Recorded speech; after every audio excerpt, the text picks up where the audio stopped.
sallallahu ta'ala alayhi wasallam. Dear brothers and sisters, Assalamu alaikum rahmatullahi wa barakatuh.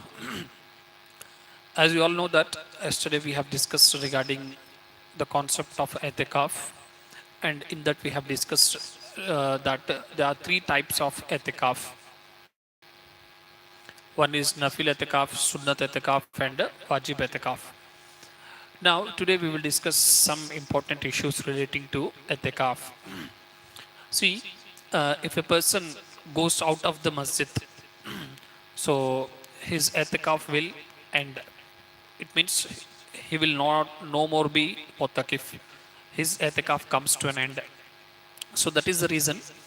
Without any genuine reason, he is not allowed to go out of the masjid. He has to stay in masjid only. Okay. Now there are two reasons because of which he has a permission. He is permitted to go out. One is the natural reason, that is to fulfill his washroom necessity. He can go. That is to urine and for taking bath and all. He can go out of the masjid.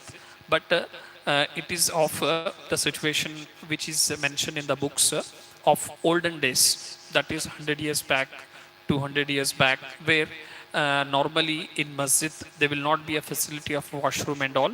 So to fulfill this requirement, he can go out of the masjid for urinating or for taking bath and all. But nowadays in almost all mosques, it is clearly, and they have 100% facility of washroom and taking bath and all.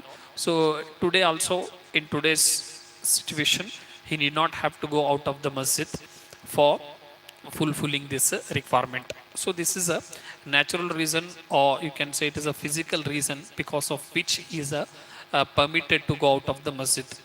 Similarly, there is another reason, that is the Sharia gives permission. Suppose in the masjid where he is doing etikaf, if there is no five times congregation, if there is no five times jamaat in that masjid, to attain the jamaat, to perform the salah with jamaat, he can go to some other masjid.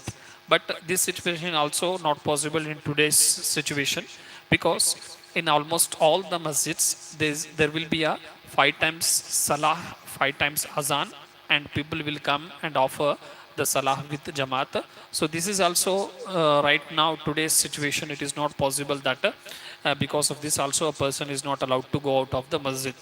But even today's situation also, because if some way Juma's namaz is not offering, because in previous days only the five times salah will be offered in all the masjids, but for Juma salah only in the large mosque of that city, of that area, which we call it as a Juma masjid.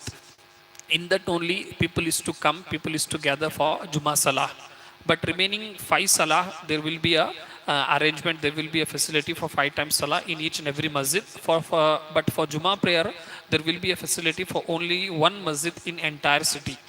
There will not be a facility for Juma prayer in each and every masjid in previous days. So for getting the this facility, that is for performing Juma salah in that masjid only, he has to go out of the masjid.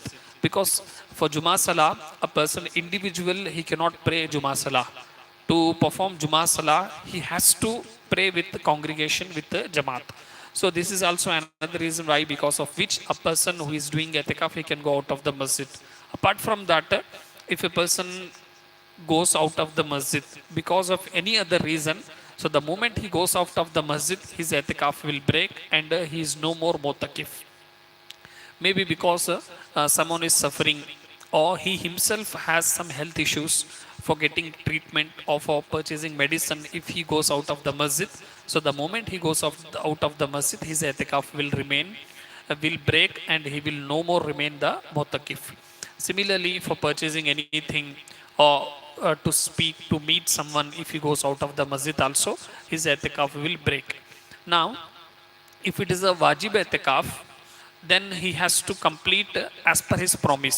Suppose if he has promised for 3 days or 4 days or 1 month etikaf, and if he has broken that etikaf for 1 or 2 days, so whatever the remaining days are there, he has to do the etikaf whenever it is possible for him, up as per his promise.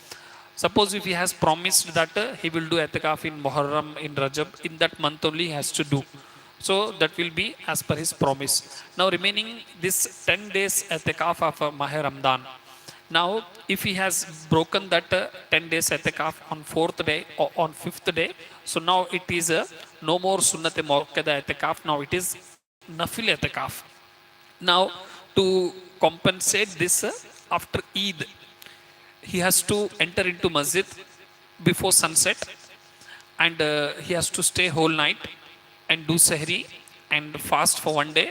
Then that day, after breaking the fast, he can come out of the masjid. That is a some sort of penalty, some sort of compensation for him because of breaking that etikaf.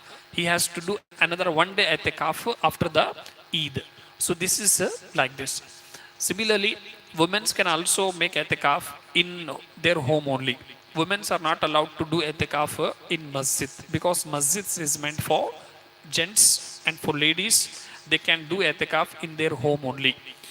Now, for doing etikaf in their home only, they have to make a separate place which we call it as masjid bait, home of masjid, or masjid, homes masjid also you can say. So there only they have to make a separate particular place. There only they have to offer the prayer. There only they have to take rest.